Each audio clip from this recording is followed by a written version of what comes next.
Hello everyone, welcome to DLED BEd academy. My name is Manvi Sharma. कैसे हैं आप सभी लोग? आई होप आप सभी लोग बहुत अच्छे होंगे। तो आज मैं आपके लिए इंक्लूसिव एजुकेशन सेमेस्टर 1 का चैप्टर नंबर 2 ले आई हूँ, क्योंकि जो है लास्ट जो हमारे इंक्लूसिव एजुकेशन की जो वीडियो थी उसमें हमने यूनिट 1 का चैप्टर फर्स्ट पढ़ा था। ठीक है, जिसमें हमने क्या पढ़ा था? Concept, meaning, importance, objectives and need of inclusive education. ठीक है, तो आज की इस वीडियो में हम लोग देखेंगे difference between the special education and inclusive education. ठीक है, तो क्लास को शुरू करते हैं। बच्चों, क्लास को शुरू करने से पहले मैं आप लोगों को एक बात बता दूं कि हमारा जो टेलीग्राम चैनल है DLED बीएड एकेडमी, वहाँ पर आपको सभी सब्जेक्ट्स के नोट्स प्रोवाइड किए जाते हैं, DLED और बीएड की सभी सब्जेक्ट्स के। ठीक है, तो अगर आपको नोट्स की ज़रूरत है तो आप लोग वहाँ पर हमारे टेलीग्राम चैनल को ज्वाइन कर सकते हैं, या फिर क्लास के एंड में आप हमें कमेंट बॉक्स में अपना नाम और सब्जेक्ट जो है वो मेंशन कर सकते हैं। ठीक है, तो चलिए क्लास को शुरू करते हैं। आज हम पढ़ेंगे विशिष्ट शिक्षा का अर्थ एवं परिभाषाएं, यानी कि मीनिंग ऑफ स्पेशल एजुकेशन। और इसके अंदर हम पढ़ेंगे विशिष्ट शिक्षा की विशेषताएं, उसके उद्देश्य और विशिष्ट शिक्षा और समावेशी शिक्षा में अंतर। ठीक है, तो सबसे पहले हम पढ़ते हैं विशिष्ट शिक्षा क्या है। तो बच्चों, विशिष्ट शिक्षा विशिष्ट बच्चों को दी जाती है।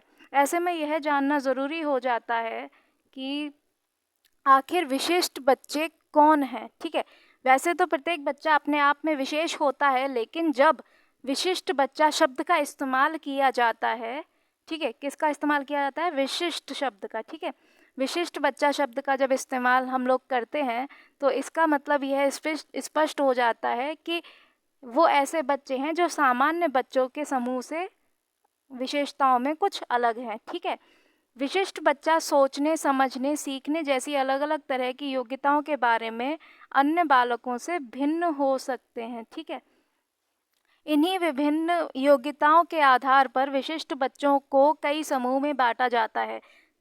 तो इनको बच्चों कई समूह में, जैसे कि शारीरिक, मानसिक अक्षमता, शारीरिक अक्षमता, ठीक है, और अलग अलग रिलीजियन, इनके बेसिस पे हम इनको बांट सकते हैं। ठीक है, जैसे कि जो शारीरिक क्षमता के आधार पर आप देख सकते हैं, जैसे कि कोई अपंग है, कोई दृष्टिबाधित है, श्रवण है, वाणी दोष है किसी में, तो ठीक है, इन बालकों को शामिल किया जाता है। और मानसिक अक्षमता में मंद बुद्धि वाले जो बच्चे होते हैं उनको शामिल किया जाता है। ठीक है, इसी तरह कई समूह और उपसमूह में इन बच्चों को बांटा जाता है। इन बच्चों को विशिष्ट आवश्यकता वाले बच्चे भी कहा जाता है। ठीक है, विशेष होने की वजह से ये बच्चे जीवन के कई मोर्चों पर पिछड़ जाते हैं। ठीक है, जिस वजह से इन बच्चों को स्वतंत्र, सक्रिय और योग्य बनाने में, समाज का अंग बनाने के उद्देश्य से विशेष शिक्षा का प्रावधान किया गया है। विशिष्ट शिक्षा विशिष्ट विद्यालयों में दी जाती है। ठीक है, क्योंकि विशिष्ट बच्चों को सामान्य बच्चों की तरह पढ़ने और सीखने में दिक्कतों का सामना करना पड़ता है। ठीक है, आगे चलते हैं। अब कुछ डेफिनेशंस पढ़ लेते हैं। कर्क महोदय के अनुसार विशिष्ट शिक्षा शब्द शिक्षा के उन पहलुओं को इंगित करता है जिसे विकलांग एवं प्रतिभाशाली बच्चों के लिए किया जाता है। ठीक है, लेकिन औसत बालकों के मामले में यह प्रयुक्त नहीं होता। हलहन और कॉफमैन महोदय के अनुसार विशेष शिक्षा का अर्थ विशेष रूप से तैयार किए गए साधनों द्वारा विशिष्ट बच्चों को प्रशिक्षण देना है। इसके लिए विशिष्ट साधन, अध्यापन तकनीक और साजो सामान और अन्य सुविधाओं की आवश्यकता होती है। ठीक है, अब हम पढ़ेंगे इसकी विशेषताएं। ठीक है, विशिष्ट शिक्षा की विशेषताएं। विशिष्ट शिक्षा विशिष्ट बच्चों की आवश्यकताओं की पूर्ति को सुनिश्चित करती है।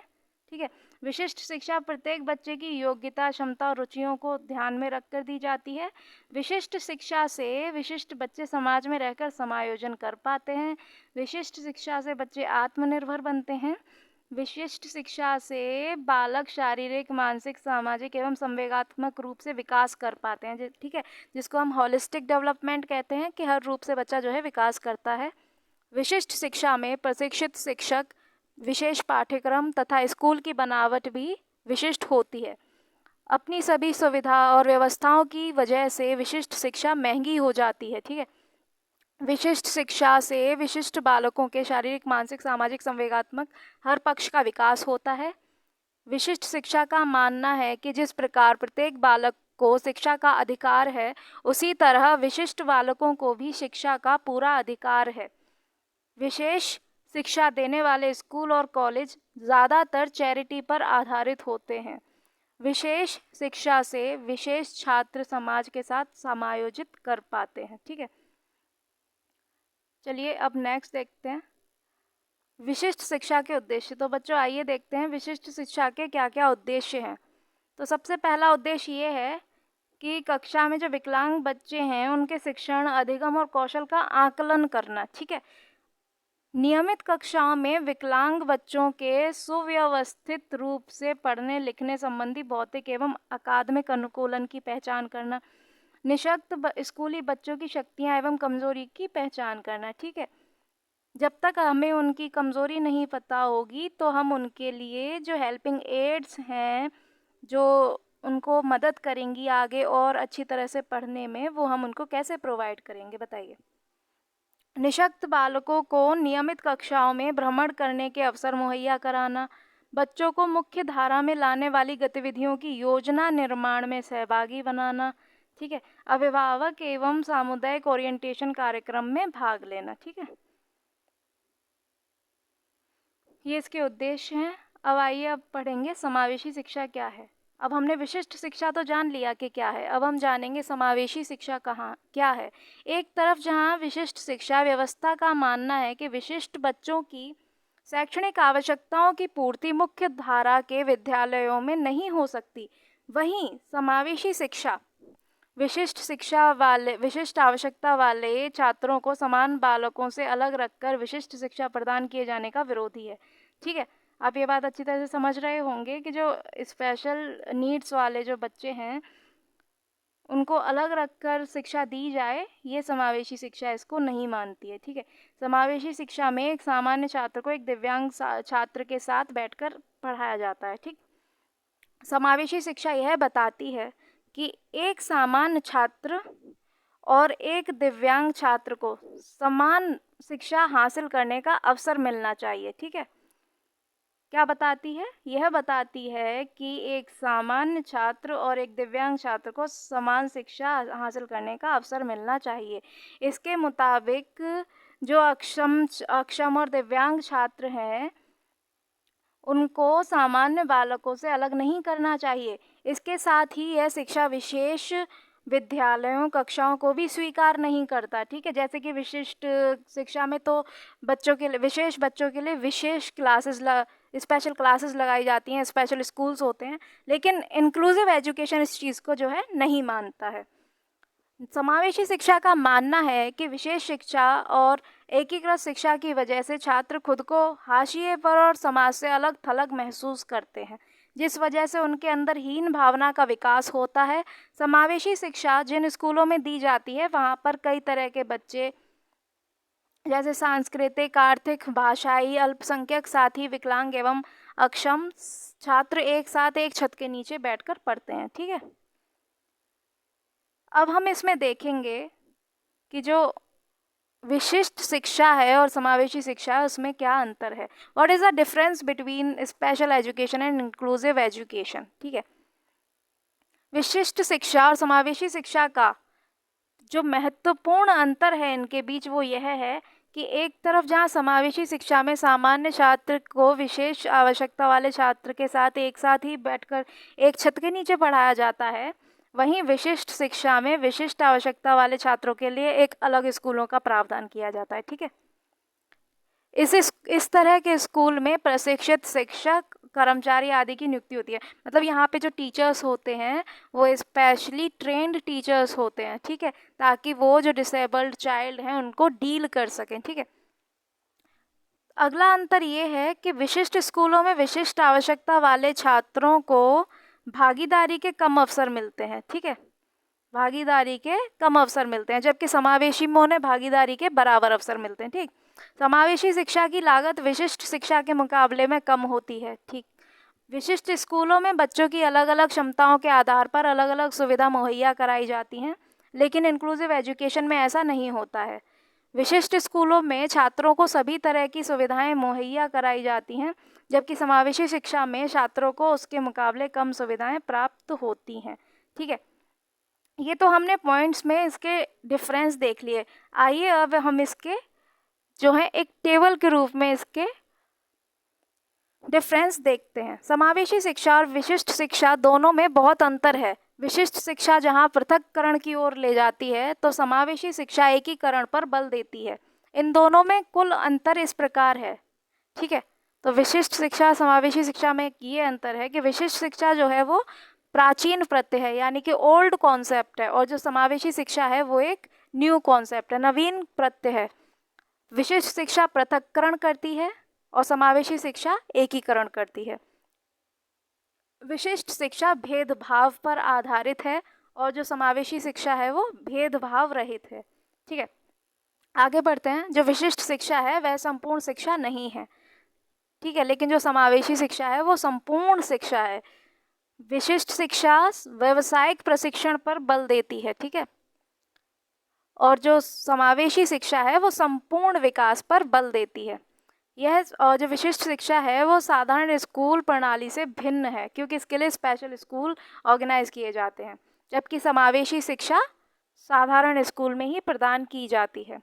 विशिष्ट जो शिक्षा होती है वह अपंग बालकों को सामान्य बालकों से अलग करती है, जबकि जो समावेशी शिक्षा है यह व्यवस्था अपंग और सामान्य दोनों को एक साथ ही समायोजन करती है। ठीक है, जो विशिष्ट शिक्षा है वहाँ पर जो केवल अपंग और असमर्थ बालकों के लिए ही है। जो विशिष्ट शिक्षा है वो अपंग और असमर्थ बालकों के लिए है, जबकि समावेशी शिक्षा सभी बच्चों के लिए है। ठीक है, विशिष्ट शिक्षा में बच्चों में हीनता की भावना आती है, जबकि समावेशी में ऐसी कोई भावना आनी ज़रूरी नहीं है। ठीक है, बिल्कुल नहीं आ सकती, क्योंकि वहाँ पे बच्चों का समावेशन होता है।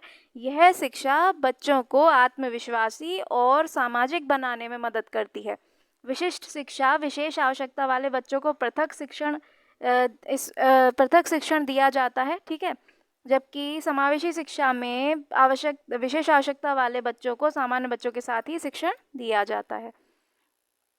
एक इम्पॉर्टेंट पॉइंट बच्चों ये है कि विशिष्ट शिक्षा में विशिष्ट प्रशिक्षित शिक्षक शिक्षण करते हैं, जबकि समावेशी शिक्षा में सामान्य तथा विशिष्ट शिक्षक दोनों ही शिक्षण करते हैं। ठीक है, आइए अब हिस्टोरिकल पर्सपेक्टिव देखते हैं इंक्लूसिव एजुकेशन का, कि समावेशी शिक्षा का ऐतिहासिक परिप्रेक्ष्य कैसा रहा। ठीक है, तो 19वीं शताब्दी से अमेरिका तथा यूरोप में समावेशी शिक्षा के इतिहास की जड़ मूल रूप से पाई जाती है। ठीक है, कहाँ पे? अमेरिका और यूरोप में। ठीक है, प्राचीन सभ्यता पर यदि हम दृष्टि डालें तो हम यह देख पाते हैं कि या तो शारीरिक रूप से बाधित बालकों की हत्या कर दी जाती थी, या फिर उन्हें समाज से कलंकित दृष्टि से देखा जाता था, या फिर उन्हें नगण्य समझा जाता था।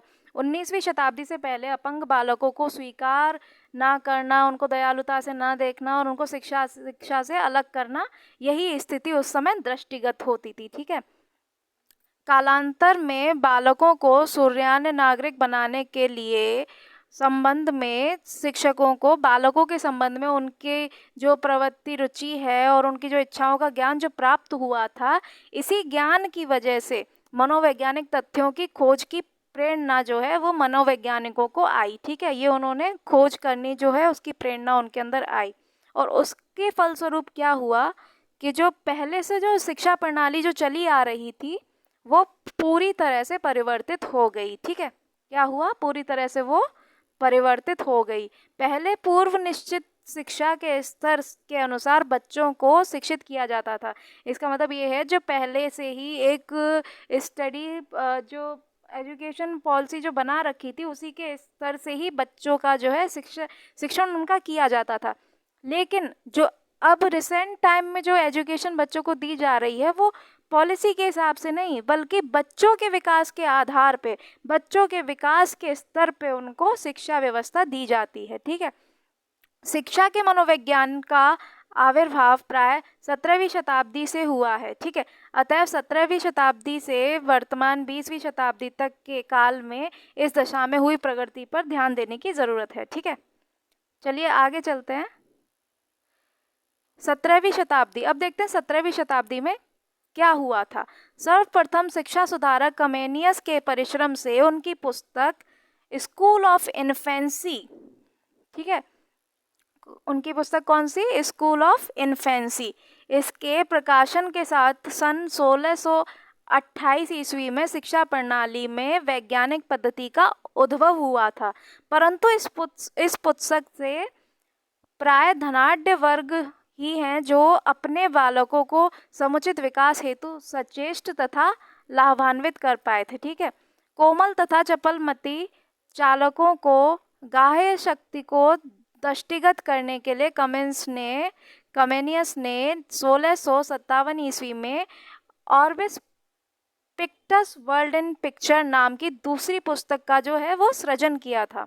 1657 में किस बुक का सृजन किया था कमेनियस ने, ऑर्बिस पिक्टस वर्ल्ड इन पिक्चर। ठीक है, इस पुस्तक की पठन सामग्री चित्रों में अंकित थी, जिसका मूल उद्देश्य क्या था, जिसका मूल उद्देश्य था बच्चों को सर्वप्रथम स्थूल तथ्य यानी कि ऑब्जेक्टिव फैक्ट्स से परिचित कराना और उसके बाद उन्हें सूक्ष्म नामी यानी कि एब्स्ट्रैक्ट टर्म्स का ज्ञान प्रदान करना। ठीक है, इस प्रकार कमेनियस ने शिक्षा प्रणाली का एक नया पथ प्रशस्त किया। ठीक है, इस प्रकार कमेनियस ने शिक्षा प्रणाली का एक नया पथ प्रशस्त किया। बच्चों को व्यक्तिगत क्षमता और प्रवृत्ति पर उनके स्वच्छंद विकास की प्रणाली निर्धारित की गई। अब देखते हैं 18वीं शताब्दी में कैसे डेवलपमेंट हुआ इसका। ठीक है, तो बच्चों 18वीं शताब्दी में बालकों के अध्ययन को प्राय दो प्रणालियों में बांटा गया। ठीक है, पहला ये कि बाल शिक्षा के अध्ययन को दार्शनिक शाखा के रूप में, ठीक है, पहला क्या था, बाल शिक्षा के अध्ययन को दार्शनिक शाखा के रूप में, और दूसरा ये था कि बालकों का अध्ययन नित्य प्रतीक के अवलोकन द्वारा किया जाता था। ठीक है, पहले तो दार्शनिक शाखा के रूप में अध्ययन किया जाता था और दूसरा जो है ऑब्जर्वेशन के द्वारा उनका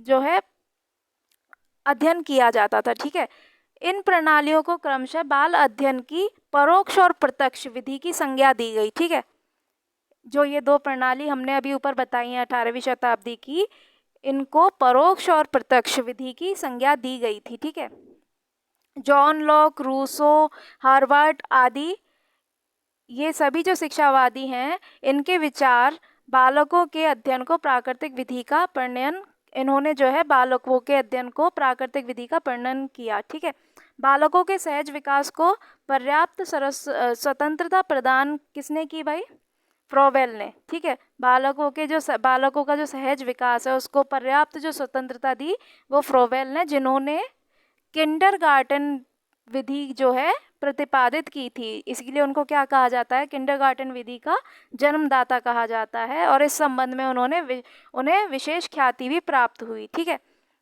अब तक बालकों का अध्ययन व्यक्तिगत अथवा समूह के रूप में होता था, परंतु 18वीं शताब्दी, ये 3 जो लिखा है इसको काट दीजिएगा। ठीक है, ये 18 ही है बस। ठीक है, 18वीं शताब्दी के उत्तरार्ध यानी कि 18वीं शताब्दी के बाद में जो जीवनों की इति से बालकों का अध्ययन प्रारंभ हुआ और 1774 में पेस्टोलॉजी ने अपने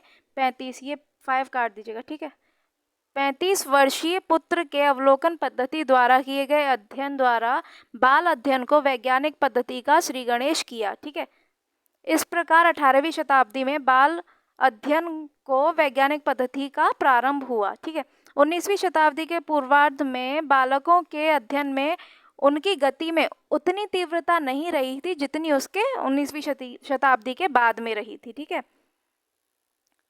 बाल विकास अध्ययन के फलस्वरूप उन शिशुओं का भी पता चला जो मानसिक दुर्बलता यानी कि जो मेंटली डिसेबल्ड थे, ठीक है, मेंटली वीक थे, उन बच्चों का ही पता चला और उनका ही पता चला जिनकी अक्षमता के कारण विद्यालय, परिवार और समाज की एक समस्या का रूप जो है वो धारण कर चुके थे। सबसे पहले 1891 ईस्वी में ऐसे बच्चों के उपचार हेतु मनोवैज्ञानिक केंद्र की स्थापना हुई। तो जो बच्चे मेंटली रिटार्डेड थे, ठीक है, जो मेंटली डिसेबल थे, उनके लिए सबसे पहले 1891 ईस्वी में मनोवैज्ञानिक केंद्र की जो है स्थापना हुई थी। ठीक है, और जो दूसरा मनोवैज्ञानिक उपचार गृह साइकोलॉजिकल क्लिनिक जो खोला गया था वो खोला गया था 1896 में पेंसिल्वेनिया में, ठीक है, पेंसिल्वेनिया यूनिवर्सिटी में, ठीक है। और 20वीं शताब्दी में इस दिशा में विशेष प्रगति हुई, ठीक है। तो कौन कौन से, देखिए 1891 में तो सर्वप्रथम पहला मनोवैज्ञानिक केंद्र खोला गया, ठीक है, मेंटली डिसेबल बच्चों के लिए। और जो दूसरा खोला गया था वो पेंसिल्वेनिया यूनिवर्सिटी में 1896 में दूसरा मनोवैज्ञानिक उपचार गृह खोला गया था, ठीक है। शिशु अध्ययन के विकास के फलस्वरूप जाने अथवा अनजाने रूप में उन पर होने वाले अत्याचारों की खोज की गई, ठीक है। जब अध्ययन किया गया, जब रिसर्च किया गया तो उसमें ये भी पता चला कि उन पे जाने अनजाने उन पे कई तरह के जो अत्याचार होते थे वो भी सामने आए। इसके निवारणार्थ, मतलब इसके निवारण के लिए 1868 ईस्वी में ठोस कदम भी उठाए गए थे, ठीक है। 1857 ईस्वी में शिशु निर्दयता अवरोध समिति यानी कि society for the prevention of cruelty to children की स्थापना हुई थी। तो इस सोसाइटी की स्थापना कब हुई थी? 1857 में, ठीक है। 1887 में न्यूयॉर्क में शिशु सेटलमेंट हाउस, ठीक है, शिशु सेटलमेंट हाउस की नींव पड़ी थी, ठीक है। और 1899 ईस्वी में इस विषय से संबंधित अभिभावकों के लिए फ्लोरेंस एच विंटरबर्न ने from the child's stand point नामक पुस्तक प्रकाशित की थी, ठीक है। क्या किया था? From the child's stand point book जो है वो प्रकाशित की थी इन्होंने, ठीक है, इसी संबंध में। इसके अतिरिक्त 1898 एवं 1900 ईस्वी के अंतर्गत डेनवर, बॉस्टन, शिकागो तथा न्यूयॉर्क नामक शहरों में किशोर अपराध न्यायालयों की स्थापना भी हुई थी, ठीक है। कब हुई थी? 1898 और 1900 ईस्वी के अंतर्गत डेनवर, बॉस्टन, शिकागो और न्यूयॉर्क नामक शहरों में किशोर अपराध न्यायालयों की स्थापना हुई थी, ठीक है। नेक्स्ट देखते हैं, 19वीं शताब्दी में बाल विकास के अध्ययन में आशातीत प्रगति हुई। शिशुओं का व्यक्तिगत रूप में प्राणीशास्त्र अध्ययन किया गया। विभिन्न विचारकों द्वारा जैसे कि डार्विन के विचारों के आधार पर यह निष्कर्ष निकाला गया था कि जो प्राणीशास्त्रीय रचना है उसके दृष्टिकोण से शिशु विकास श्रृंखला का वह स्तर है जिसे जानवर और मानव के बीच में खोई हुई कड़ी कहा जा सकता है, ठीक है। तो ये किसका विचार था? ये था डार्विन, ठीक है। जो डार्विन है उनके विचार के आधार पर ये निष्कर्ष निकाला गया था कि जो शिशु है वो विकास श्रृंखला का वह स्तर है जिसे जानवर और मानव के बीच की खोई हुई कड़ी कहा जा सकता है। इस शताब्दी में बाल विकास का अध्ययन विभिन्न प्रकार से भिन्न भिन्न रूपों में किया गया, ठीक है। बाल विकास संबंधी तथ्यों एवं आंकड़ों के संकलन हेतु विभिन्न पत्रों एवं पत्रिकाओं का संपादन भी इस शताब्दी से प्रारंभ हुआ। अमेरिका, जर्मनी, इंग्लैंड, फ्रांस और पश्चिमी देशों में 19वीं शताब्दी में बाल विकास के अध्ययन को अधिक महत्व दिया गया, ठीक है, और पर्याप्त सफलता भी प्राप्त हुई। बाल विकास के इस वैज्ञानिक अध्ययन को विश्वव्यापी बनाने के ध्येय में America, Germany, France, England, Poland आदि प्राय सभी पश्चिमी देशों में अंतर्राष्ट्रीय शैक्षिक समितियों की स्थापना भी हुई थी, ठीक है। बाल विकास के अध्ययन समिति के श्री गणेश का श्रेय जो है स्टैनले हॉल को जाता है। किसे जाता है? स्टैनले हॉल को। 1894 ईस्वी में शिकागो में होने वाले अंतर्राष्ट्रीय शिक्षा समिति इंटरनेशनल कॉन्फ्रेंस ऑन एजुकेशन के अवसर पर स्टैनले हॉल ने इस प्रकार के प्रथम अमेरिकी संगठन को व्यवस्था को फिर उनके चरण चिन्हों पर चलकर विभिन्न देशों ने भिन्न भिन्न समितियों की स्थापना की, ठीक है। इसके बाद नेक्स्ट देखते हैं, अब देखते हैं कि 20वीं शताब्दी में क्या हुआ था। तो 20वीं शताब्दी में जो शिशु अध्ययन है उसको विकास को देखते हुए वर्तमान शताब्दी को शिशु शताब्दी कहना अतियुक्ति होगा, ठीक है। जिस तरीके से जो चाइल्ड डेवलपमेंट का, जो चाइल्ड पेडागोजी का जो विकास हुआ था उसको देखते हुए वर्तमान शताब्दी को शिशु शताब्दी कहना अतियुक्ति होगा। पूर्व जीवनी प्रणाली के साथ शिशुओं के व्यवहार को अधिक महत्व प्रदान किया गया, ठीक है। अध्ययन गति को प्रदान करने के तथ्य इस प्रकार हैं। ठीक है, तो पहला देखते हैं कि 20वीं शताब्दी के पूर्व शिशु अध्ययन उनके जीवन आधारित अब के ज्ञानार्जन, उनके एवं भावनात्मक विकास, भाषा, धार्मिक, चारित्रिक बल, नैतिकता, खेलकूद, जिज्ञासा विधि, उनकी सामाजिकता अध्ययन विषय बनाया गया। ठीक है, और उनके प्रकार, अप्रयुक्त तथ्यों लेकर प्रकार की जानकारी और उनके अध्ययन को उपयोग सिद्ध हुआ। ठीक है, वर्तमान शताब्दी में अध्ययन का आधार बालक का व्यक्तिगत और सामूहिक व्यवहार मानकर पद्धति को अत्यधिक उपयुक्तता और वैज्ञानिकता प्रदान की गई। अनुमान का स्थान प्रत्यक्ष अवलोकन और अनुभव ने ले लिया। ठीक है, जो अनुमान था उसका स्थान किसने ले लिया? प्रत्यक्ष अवलोकन और अनुभव ने। ठीक है, 20वीं शताब्दी को प्रथम शताब्दी तक बुद्धि परीक्षण में पर्याप्त प्रगति हो चुकी थी। ठीक है, इस प्रणाली में प्रवृत्ति अथवा रुझान परीक्षण को भी समुचित स्थान प्राप्त था। परीक्षण में प्रत्येक बालक के जीवन स्तर, लिंग, जाति और सामाजिक मूल्यों का यथेष्ट महत्व प्रदान होने के कारण विभिन्न बालकों के विकास के अंतर और उसके कारणों का पता सुगमता से चल जाता है। अतएव विकास स्तर के अनुसार उन्हें विभिन्न श्रेणियों में विभक्त का तदनुरूप उनके पाठ्यक्रमों का चयन किया गया। ठीक है, जन्मत शिशु के अध्ययन की प्रणाली 20वीं शताब्दी की नवीनतम देन है।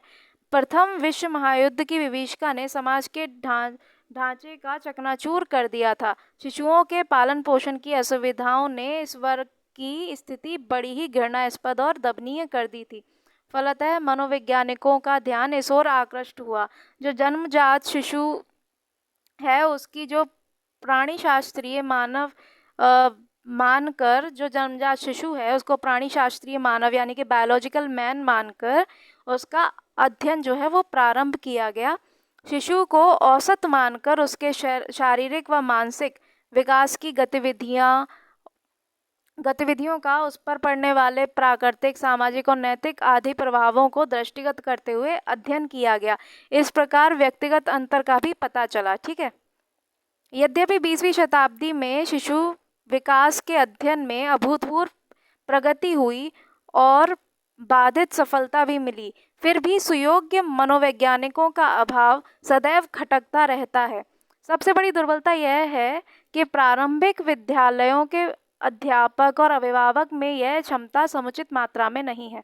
फलतः मनोवैज्ञानिक पुट के साथ वैज्ञानिक आधार पर शिशुओं का समुचित विकास नहीं हो पाता। ठीक है, क्योंकि जो टीचर्स हैं और जो पेरेंट्स हैं वो भी इसमें अभी पूरी तरह से उनमें जो एबिलिटी है वो पूरी तरह से नहीं है कि वो अपने बच्चों का अच्छी तरह से देख पाएँ कि वो किस तरह से विकास करते हैं और कैसे वो डेवलप कर रहे हैं। ठीक है, तो इसी वजह से जो शिक्षा है बच्चों को वो उस रूप से नहीं मिल पा रही है। ठीक है, फलतः मनोवैज्ञानिक पुट के साथ वैज्ञानिक आधार पर शिशुओं का समुचित विकास भी नहीं हो पा रहा है और अपने भारत में इसका दायित्व तो किसी सीमा तक आर्थिक दुर्बलता पर भी है। ठीक है, मनोविज्ञान के उदय की समय की काल अध्ययन प्रणालियां पूर्णतया वैज्ञानिक न होने के कारण उपयुक्त नहीं सिद्ध हो पाती हैं। ठीक है, फलतः उनसे आशातीत लाभ नहीं उठाया जा सकता। इनमें धीरे धीरे आवश्यकता अनुसार संशोधन होता जा रहा है। तो बच्चों, आज की क्लास में आपके लिए बस इतना ही। क्लास आपको कैसी लगी आप लोग कमेंट्स में ज़रूर बताइएगा और वीडियो को लाइक, शेयर, सब्सक्राइब ज़रूर कर लीजिएगा। Thanks for watching.